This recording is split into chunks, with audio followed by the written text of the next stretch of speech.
1000 रुपयाची योजना सुरू झालेली आहे, पण परिस्थिती बदलली तर 1.5चे 2 होतील, 2चे 2.25 होतील, 2चे 2.5 होतील, 2.5चे 3 होतील. 3 पेक्षा जास्ती देण्याची दानत तुमच्या या भावांची आहे. त्यामुळे ही योजना कायम स्वरूपी राहील. या योजनेचा आर्थिक वर्षाचं पूर्ण पैशाची तरतूद 33,000 कोटीची तरतूद आपण केलेली आहे. तुमचा भाऊ हा माहेरचा आहेरही वाढवत जाणार आहे, हे लक्षात ठेवा. आणि हा प्रकार आपण टीव्हीवर पाहिला असेल, अतिशय दुःखद आहे. झालेली घटना अतिशय दुर्भाग्यपूर्ण आहे, माणुसकीला काळीमा फासणारी आहे. त्या बाबतीमध्ये मी स्वतः पोलीस आयुक्तांना सांगितलं, कुठल्याही परिस्थितीमध्ये हे जे काही आरोपी आहेत या आरोपींना फाशीची सजा झाली पाहिजे.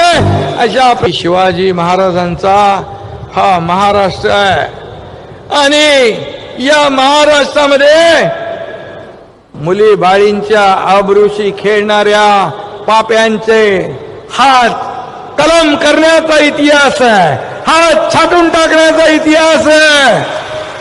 आणि म्हणून महाराष्ट्रामध्ये अशा गुन्हेगारांची गय केली जाणार नाही, हे मी मुख्यमंत्री म्हणून कालच सांगितलं. धर्मवीर आनंद दिघे साहेबांचा वारसा आम्ही पुढे नेतोय आणि त्यांच्या काळात अशा लोकांना कठोरातली कठोर शिक्षा कशी मिळायची हे देखील आपण त्यांच्या सिनेमामध्ये पाहिलेलं आहे. आणि म्हणून असा महाराष्ट्र आहे हा महिलांना सन्मान देणारा महाराष्ट्र आहे. आणि म्हणून मी काल सांगितलं की त्या नराधमाला अटक करा, त्याला अटक केली होती, त्याच्यावर असे कलम लावा की त्याला फाशीची शिक्षा झाली पाहिजे.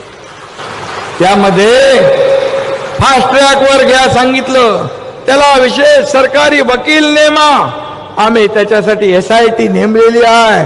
आणि संस्था चालकांनी देखील त्यांची देखील चौकशी केली पाहिजे. असे लोक, मुलींना हँडल करणारे लोक कसे तुम्ही जेंट्स ठेवू शकता, तिथं देखील महिला मुलीच पाहिजेत. आणि म्हणून ज्या संस्था चालक यांनी देखील नियम पाळले पाहिजे त्यांची देखील चौकशी करण्याची सूचना मी दिली आणि त्यांच्यावर देखील कारवाई करण्याच्या सूचना मी दिल्या. ही 4 वर्षाची चिमुकलीचं राजकारण, तिचं किती मोठं आयुष्य पडलेलं आहे.